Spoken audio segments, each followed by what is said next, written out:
Tonight's program is on Temple Beth El, which has been of interest to me for quite a while. And a couple of years ago, I had a call from a lady from Urbana by the name of Sybil Mervis. And she was asking about the temple and the people who went to temple there, and got me interested in looking for what we needed. She said she had been here and had taken a tour with Anna Seeloff, and Anna had taken her around to the sites where the Jewish folks had businesses or lived or were buried, and we'll see all of that as we go here. Now you see 5 dates here. These were significant transition dates for the Jewish population in Logan County. 1842 is the earliest I can document a person of the Jewish faith in Logan County. And he was out at Postville, at a store out there in 1842, so that was just, 1836 is when it was established, so it was just 6 years after Postville was established, so that was pretty early in the life of Postville. Then 1884, by 1884 they had 8 or 9 families in Lincoln and Logan County that they could start coming together and having their religious services and all that sort of stuff. So they organized as Temple Beth El. That was the first existence of the temple. And they rented, well, we'll get there. 1904, somewhere in between 1804 and 1904, it kind of got quasi and it just kind of fell apart for them for a little while. But by 1904, there were about 20 families in Lincoln and Logan County, and they reorganized. In 1884, it was Rabbi Abraham Messing that was the person who helped them organize it.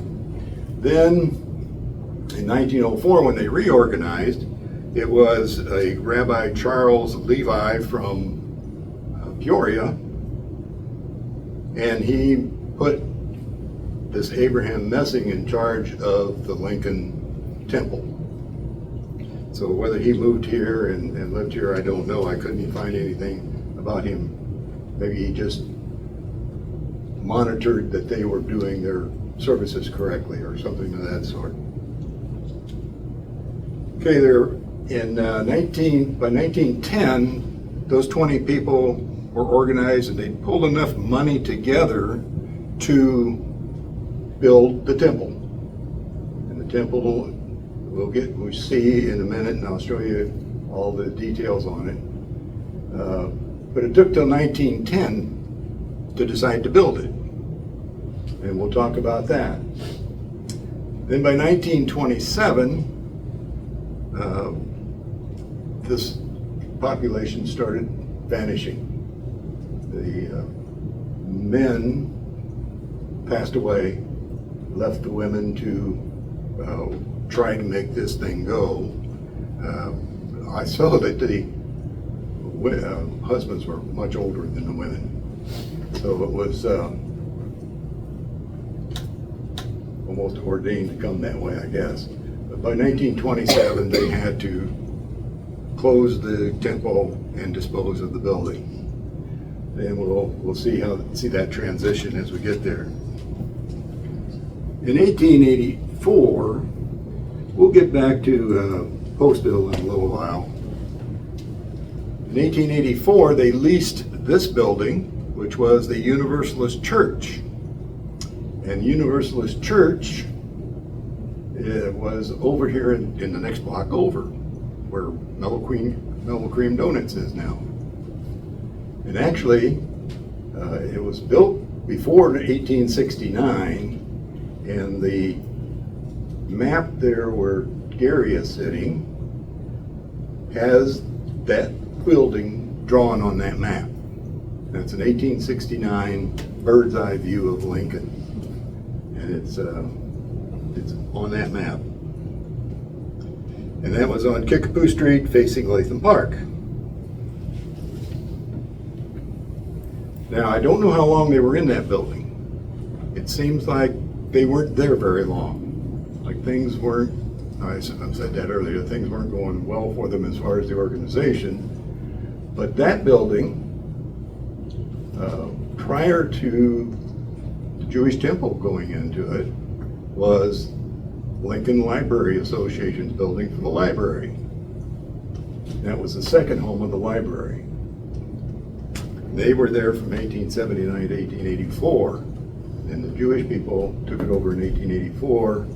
But I also know that building in the 1880s became the Lincoln Business College. So they couldn't have been in there very long.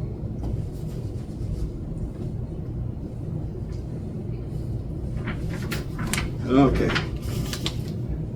First, the permanent home is this building. Like I said, it was built in 1910.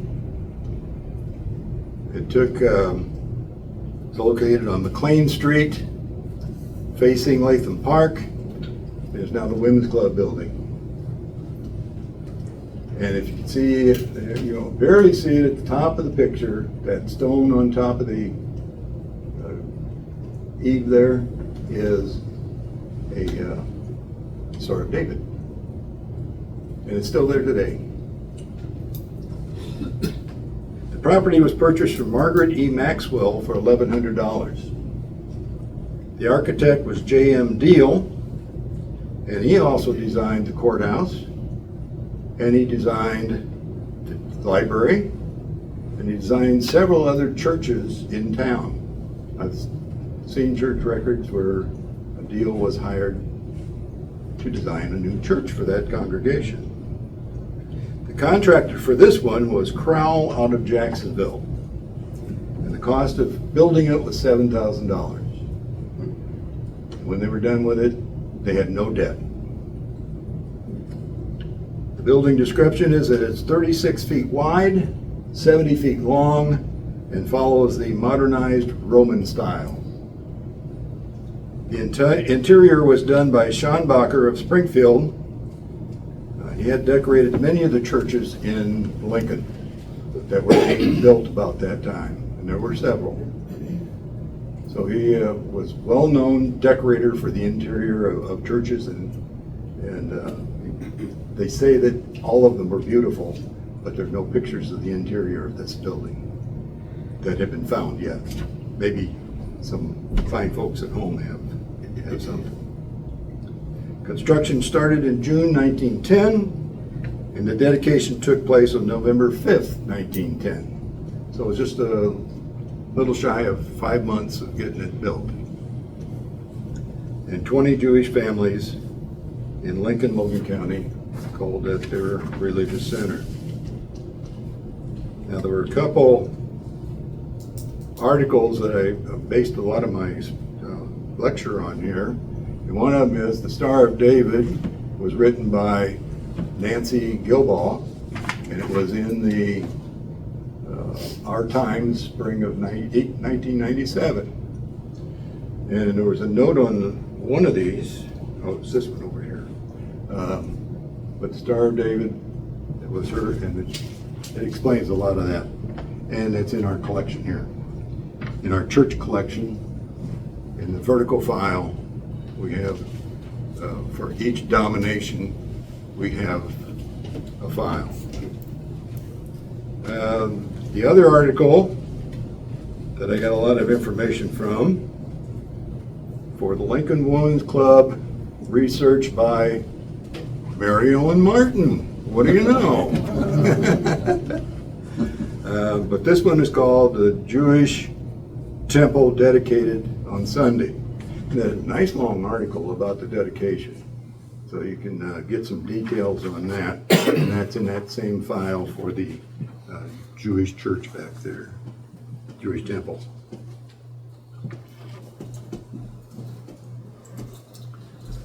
This is the only stained glass window left from the original construction.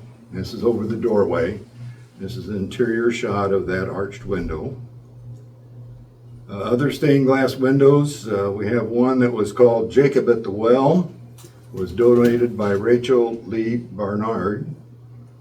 We had a stained glass window titled Ruth, was donated by the children of Louis Rosenthal in memory of their mother, Fanny Aaron Rosenthal.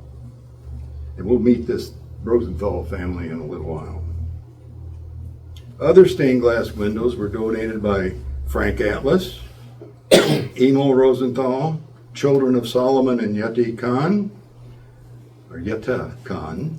children of Felix and Regina Khan, Mrs. Emanuel Salzenstein, who was a Rosenthal daughter. And the pulpit was donated by Augusta Rosenthal. The Rosenthal family had 11 kids, and we'll get to that too. So that's why you see that name so often. Around 1920, several of the men in the leadership positions passed away.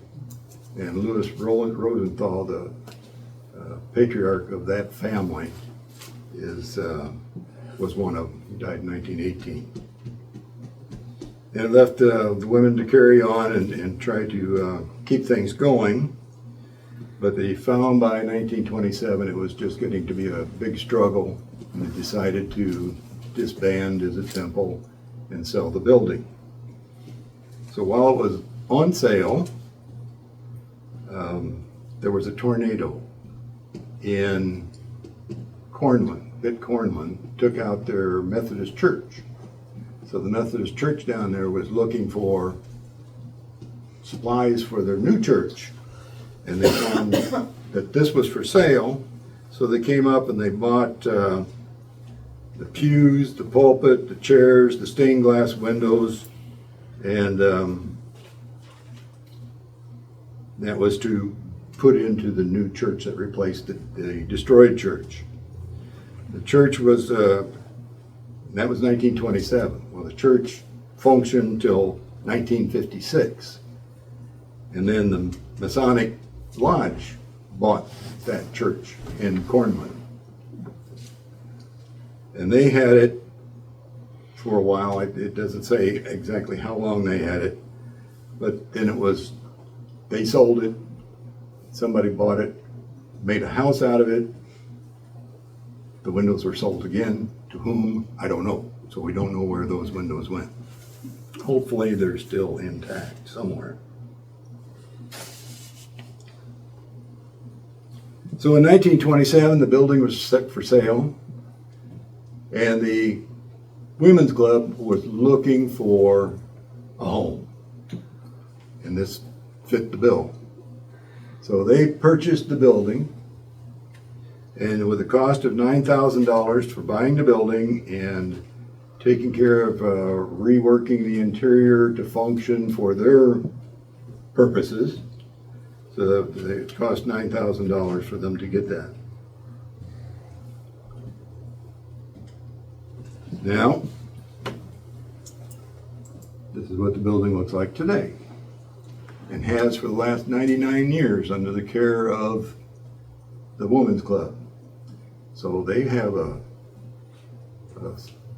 centennial coming up next year for being in that building for 100 years. So we'll see what they come up with for the centennial celebration. But it still leaves us, since we don't have any records from the temple and its members, how do we go about finding those folks? Well, I'm sure other people have heard what I heard when I was a kid, that there was a Jewish cemetery out at Old Union Cemetery. Anybody else hear that? I was told that. And I figured, well, since I was on the cemetery board at the time, I'll go to the records and take a look. So here's the Old Union Cemetery. Normally you get 3 maps when you look at it. I put them all 3 together in this just to see what it looked like overall. I do with my pointer here. It does work. Okay. This little white area down here is the original cemetery. This is the one that served Postville. It started in in the 1840s. I know that Sam Evans' property is what this is on. He had the boat that went across Salt Creek down there. Took people back and forth, back and forth. Salt Creek was a lot bigger back then. A lot wider, a lot bigger, and even wider in wet times. But this was Sam Evans' yard. One of the teachers in the area died and was buried here. Then one of Sam's daughters died and was buried there. And then by 1860, the Union Cemetery Association had been formed, and they bought all of this. It's called the old part. It says old part here. So that was the original cemetery for Lincoln. And that was before the two towns merged. This section up here is the Jones edition. It was added in 1873. Then the 1880 edition, nice fancy drives back in there, pretty drives, huge trees. Cost us a bunch to keep those trees under control. And from the records out at the office, I found that most of the Jewish people were buried in that section, in that part of the cemetery, and they had sections A, B, C, and D. So there'd be. Now the burial records for these folks said that they were buried in losing my word here, but 7, 8, 9, 10, and 11. So right in this triangle, there is the Jewish cemetery. And if you could drive back into section C and D, you have to drive right past it.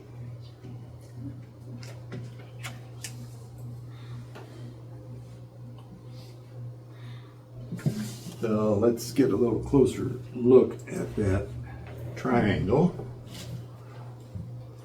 Now each of the triangles, if you look at section D, section D, we have 6 lots. Each lot is big enough for 8 burials, if they're a perfect rectangle. If they're a trapezoid like this one, you get fewer than 8. But out at the old Union Cemetery and the new Union Cemetery now, they had diagrams for each of these lots. So we're going to look at those 3. It just happens to be a Rosenthal.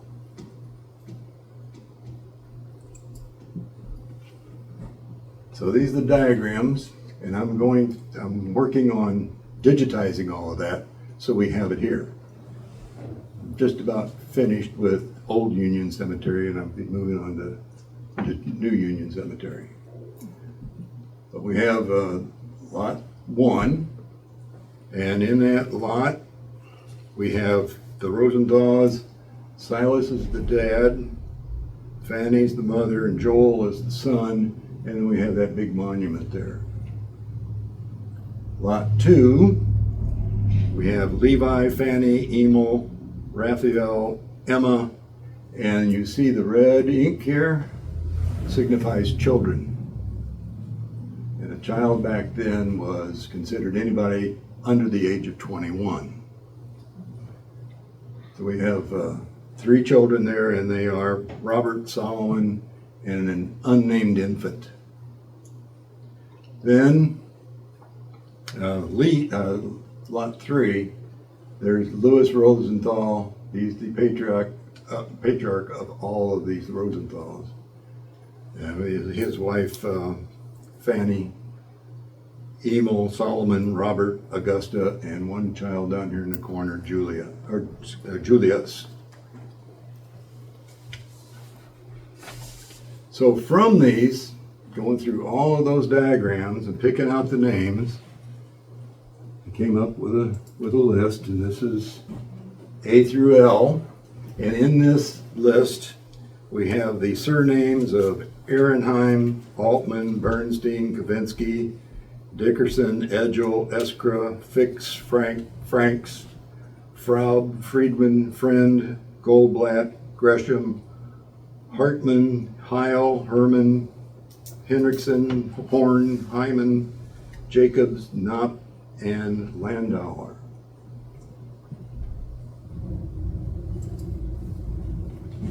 The second part of the list here, we have Lavin, Larenberger, Livingston, Lutz, Martin, Molevsky, Nicholson, Obermeyer, Plotkin, Poloni, Reese, Ross, Rosenberg, Rosenthal, Reese, Rothschild, Schlechter, Siegel, Simons, Smith, Stahlbaum, Stiefel, Weber, Yoffe, and Zabrick. Now, if you'll notice, and there are 4 on this page, there are some that have the designation of LSSNC. When Jewish kids passed away out there and they had no family, these people buried them in their lots. They donated a lot, or a grave site, and then there was one other on the previous page, but there are 2 more here and another one down here. So there were at least 5. What does that mean? Pardon? What does the LSSNC mean? Lincoln State School and Colony. So they weren't necessarily the Jewish family, they were just donated the burial Yep. spot. Mm-hmm.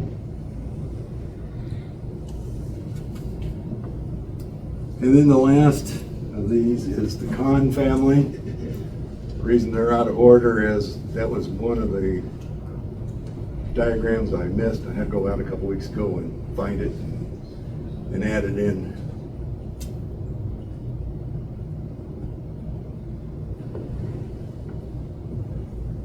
They still here in Let me get her Lincoln? picture. Are they still here in Lincoln, the family? No, No. I'm not sure. I don't Oh. know that any Oh. descendants are here anymore. Oh, that's It could be, I don't know. 1880s there. That's what- But here's Solomon Kahn. 1842, he was in Postville. You can see he was born in 1815, died in 1885.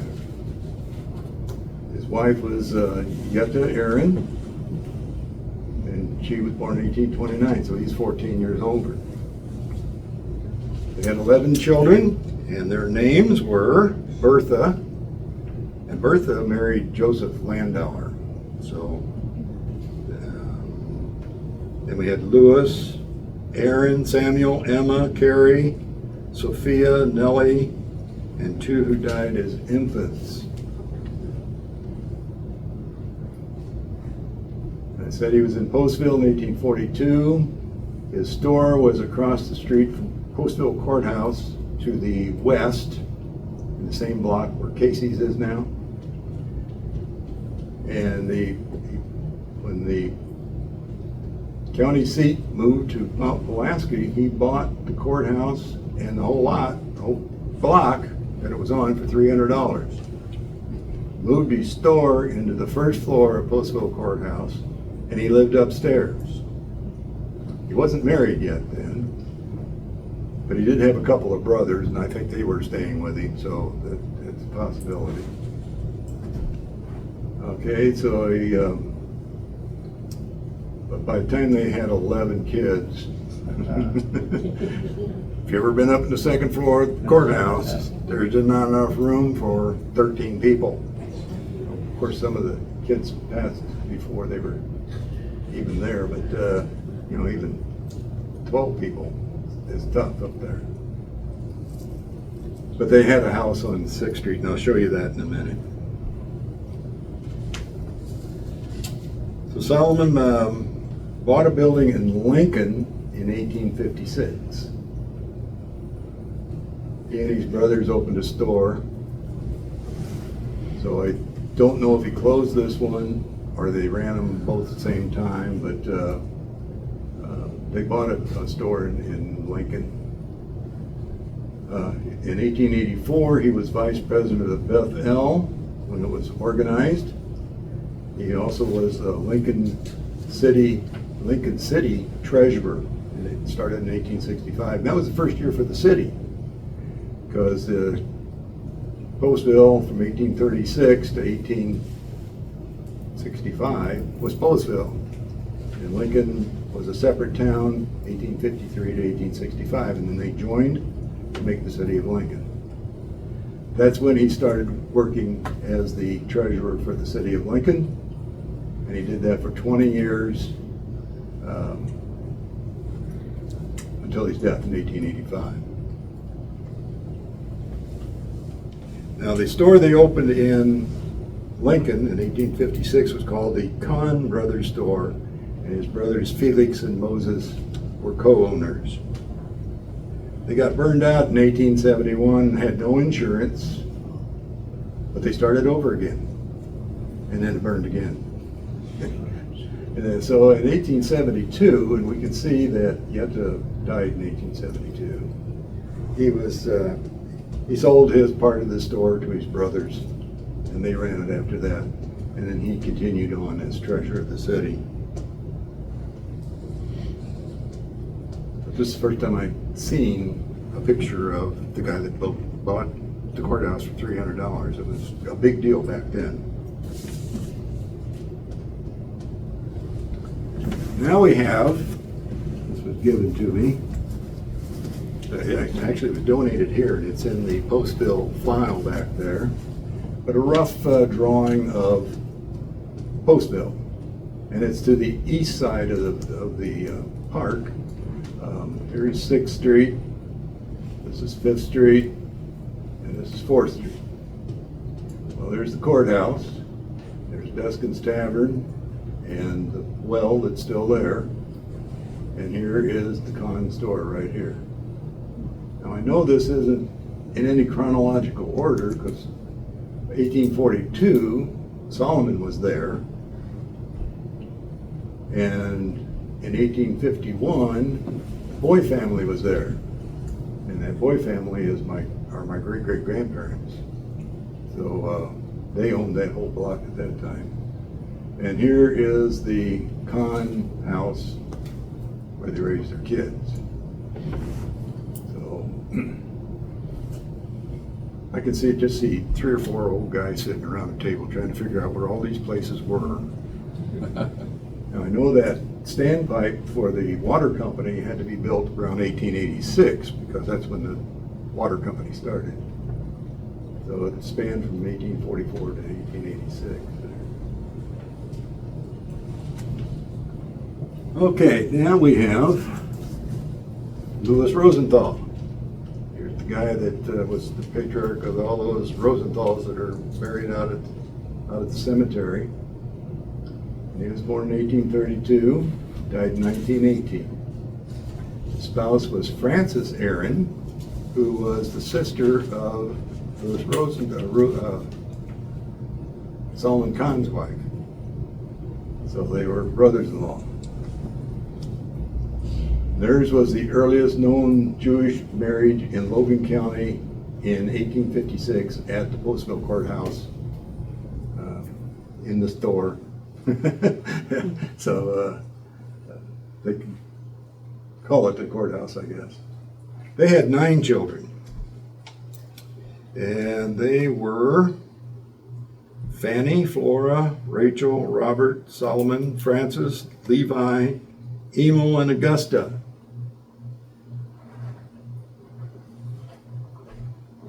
He had many hats that he wore in this area. He was a merchant at one time. He was a horse dealer. He wasn't just a horse dealer. He did racehorses. And he would buy them here and take them down to Mexico, Missouri, and sell them for a better price. So He did that a lot. He was deputy marshal for a while, and while he was deputy marshal, he got to know Abraham Lincoln, and there's a nice story, and it gets told, it's written in our history books, the county histories. And one day, Lewis was in the courthouse, and Abe Lincoln was in there for court or just to come pay taxes on that lot he had. But he had that lot on the south side of the square, which is the paint store now, Sherwin-Williams paint store. And Abe looked out there and he saw a shed sitting on that lot that was supposed to be empty. And Lewis was there, and he asked Lewis, he said, you know, who built that shed on my lot? And Lewis said, yeah, I know the guy. But he didn't tell him who it was. He just said, yeah, I know the guy. And Abe says, well, maybe I could get him to pay the taxes since he's getting all the good out of it, and I'm not getting any. So he asked Lewis again. He says, tell me the guy's name, and I will talk to him, and I'll get him to pay the taxes. And Lewis says, I know that guy, and he's not going to pay you anything. You might as well give it up. He's not going to give you any money. And Abe says, well, who was it? And he had to say, it was me. so and Abe went ahead and paid the taxes. Then he was a Civil War veteran. He was in the 106th, like 800 other guys from Logan County. So he was in the 106th. He was the sutler. Now, if you know what a sutler is in the Civil War, that is the storekeeper. They have their own big tent. It's just like going into a dry goods store. They got a lot of stuff in there that the Army did not provide for the soldiers. Imagine toothpaste, toothbrushes, whatever kind of thing like that, writing paper, stamps. They would have it in this store. Well, Lewis did that from 1862 when the regiment was formed until 1865 when it was decommissioned. And I've got a little story here. It was in the paper on January 22nd, 1863, notifying people that he was back in town, and said, L. Rosenthal, CW veteran, sutler of the Logan Regiment, 106th Regiment, looking well and hearty. So he had visited back here in 1863. And there was another story that went along with him being sutler, is that wherever they were guarding Confederate prisoners, as well as taking care of their own people. And they got to know this young man who was a Confederate soldier that was captured. And they talked to the guy for a while, and the guy says, they asked him, well, where are you from? And he says, Iowa. And they said, well, how'd you get in the Confederate Army, you know? And I don't remember that part of the story, but they figured out a way to get him out of this prison and back home to Iowa, since he promised he was going to stay in Iowa. he wasn't going to. He'd had enough of war. He said he did enough, and he didn't want to go back.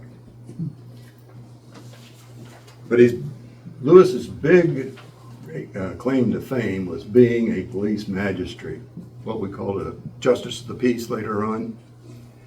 But he got all of the police activity and who was arrested, and everybody came to him, and then he would sort out if there was things that need to go up to the next court, county court. He would send them up to the county court. But he had a very good reputation as being very honest, very truthful, taking care of people. So he did a nice job at that.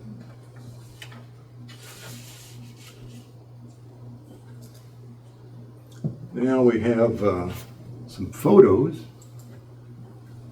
from the Rothschild family. the Rosenthal family. But on the right, over and left over there is Flora Rothschild, who was a Rosenthal daughter. On the left, you can see Louis in the dark suit. The tall fellow next to him is Emanuel Salzenstein from Springfield, his son-in-law. And the lady on his right is the daughter and the wife. And the other people in the background are not identified. And that's in our collection back here. Some more photos of the Rosenthals. And here we have some more married Rosenthals. One of them's married to an Altman, and the Rothschild, and there's a Salzenstein. And the two kids on the right are Rosenthal children from the 19th century photograph.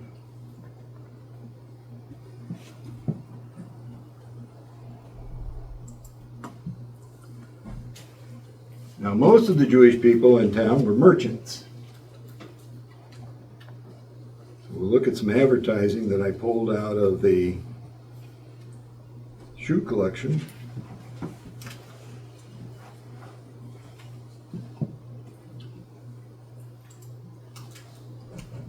We have Isidore Altman, who was the men's apparel. Most of these were men's apparel or dry goods people. So he had a 119 Kickapoo Street, so it was across the street from the courthouse. We have Frank Atlas, who dealt in about everything. He bought and sold hens, springs, young turkeys, old turkeys, eggs, bought rags, he bought recyclable stuff was what we would call it, and he made money on that stuff, getting it back to where it needed to be. But Frank Atlas came a little later. Notice that name wasn't in the cemetery records. It's because they moved to Chicago after World War I. Now, Frank had two sons. And before World War I, they were into radio. And they built a radio station in the attic of the house over here on Logan Street.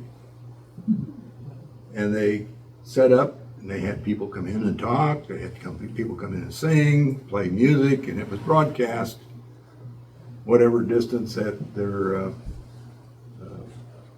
machinery would work for them. But after World War I, they moved to Chicago, and the boys took all that equipment down, took it to Chicago. Of course, they already had their license here. And knowing that they had the license, the feds knew to shut them down during World War I. All radio stations like that got shut down for the duration of the war. Well, they took their license for WBBM to Chicago and set it up there. So that's where it is now. The same WBBM that we know of today. Huh. Okay. Well, on the left is Joseph Landauer's clothing store. I think we all remember that one. I guess everybody's old enough to have been in that store sometime. And I like this pairing here because we go to Cork-Faced Collar Company, which was a big company here in Lincoln for a long, long time. And most of their product went to the military. Horse collars, mule collars, whatever, but they were cork-faced and much more comfortable for the animal. But up on the top here, let me point with my pointer here, right there, the second name down says Jay Landauer, vice president. So these guys not only had their own stores, but they invested in industries in Lincoln. And they all seem to have some investment in actually the Jewish guy is down here at the bottom. It's H.F. Friend, and he was a jeweler in town, and he rented space to this Joseph and Rivers, who did Singer sewing machines. So they were in the same store. So he probably got enough rent out of them to rent his space, because rarely did they own their own buildings. Meyer Gresham, that name you'll find on the buildings on the west side of the square, at least one. I know it's in stone, so it's not going anywhere. But Meyer Gresham was a men's clothing store. After the Gillette building burned on the corner of Broadway and Kickapoo, where the dime store was afterwards, or the building that the dime store was in was built by Meyer Gresham. So he rebuilt that corner.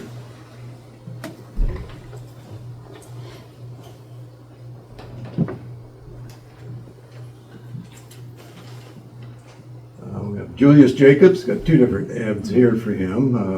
I thought the price of overalls would let you know what kind of, and this up here says 1897.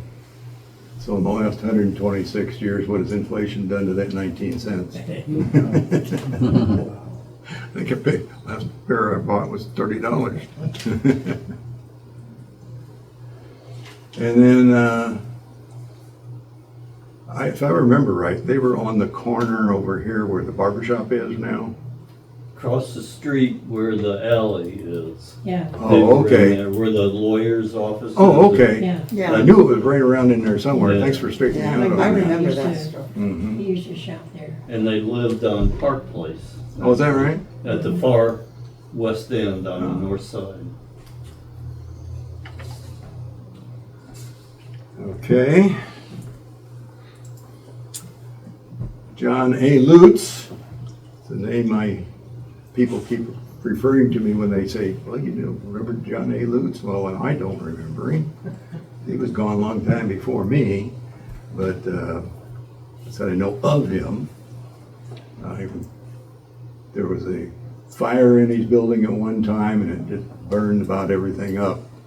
And then they rebuilt and still had a fantastic store after that. And from what I was reading about the fire, it was in the lot where Lincoln Daily News is now, right now. If I remember the way that read. So that, and this particular ad was an administrator's sale. He had just died, and we have the page from the paper listing all the items that were sold.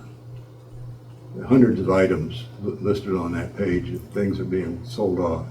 They were trying to sell everything else before they finalized the estate. You notice we haven't seen any women's wear in any of these stores. Well, here's one that came out of the shoe collection.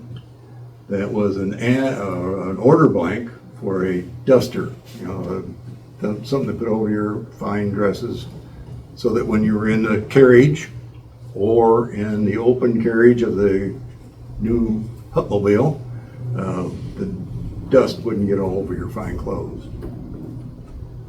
Must have sold corsets too, according to the size of the waist there. But the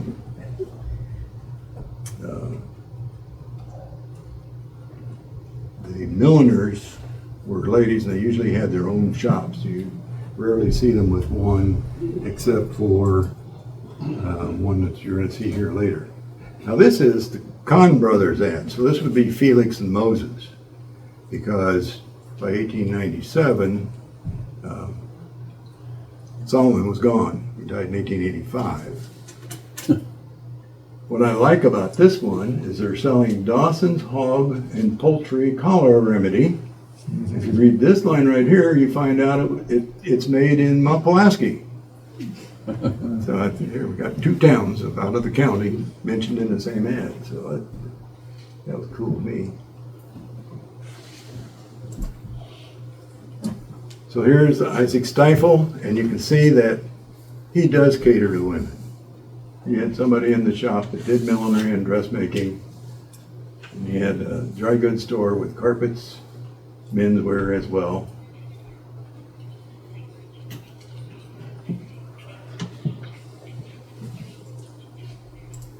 And we're back to Temple Bethel.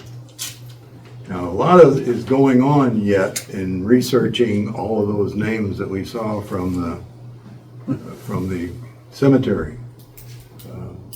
I've got a file folder in each one of them in each of those surnames in the vertical file back here.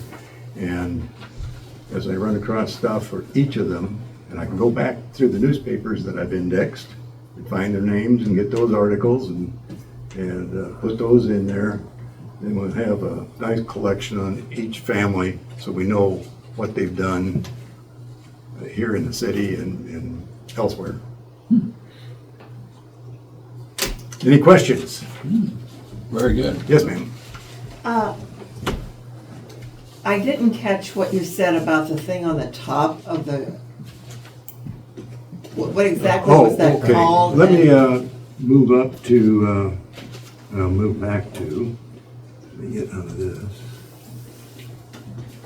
And we'll go to, next picture down. Oh, that's the end. Let me move it up. There we go. This one right here. See that stone sitting on top? Yes. That's has a Star of David carved into it. Oh, okay, So it's a double, what they call a double triangle.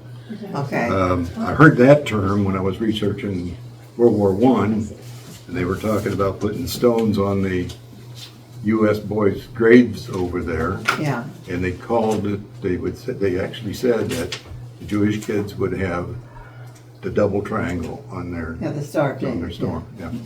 and you can see those Yeah, oh yeah. It's very in clear those out there. cemeteries. Mhm. Yeah. So that's some of the history. That's what I. Yeah. Yes, Gary. I was reading in one of the old newspapers, and I don't have any names, but there was a marriage, a Jewish marriage that was so big, it wouldn't fit in the church. And so they went to the Cumberland Church. Mm-hmm. I can't remember, I should have saved it, maybe I did, I don't know. But I thought, man, that was amazing. They had some fantastic weddings. I've got a lot of those accounts from the paper. And they could only sit 150 people in this one. So if they needed Yeah, more right up. room, they would have to go to a bigger. You had something in one of the, our newsletters about a Jewish marriage, and I thought it was in the Methodist church. But people came from St. Louis and Chicago and all over. They were, they came together when there was a big party involved. And then another thing, I wonder, Now, I'm glad you brought that up, because Solomon was over in Mason City, Petersburg area, before he came here.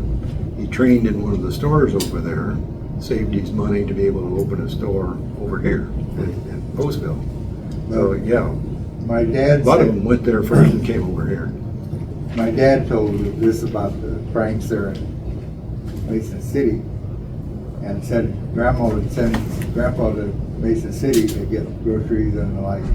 They lived 1 mile north of where the Prairie Trails Inn was.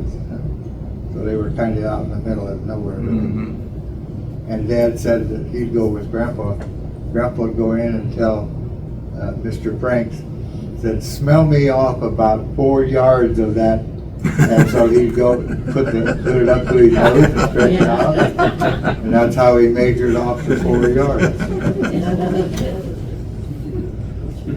That's a cute story.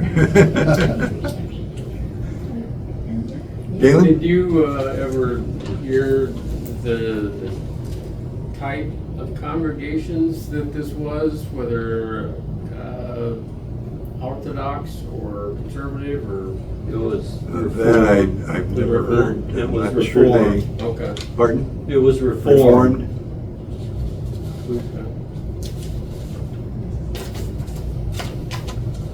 None left around here, I guess, huh?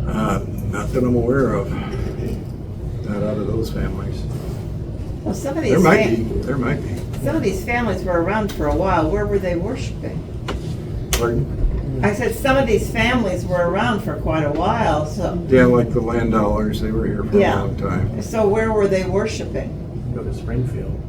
They, Springfield or Bloomington, they all had Peoria. Peoria. Peoria was mentioned a lot as far as having relatives there.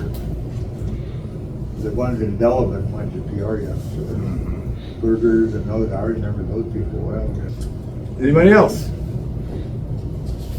If not, that's what I've got for tonight. Next time we'll have an update. Very good.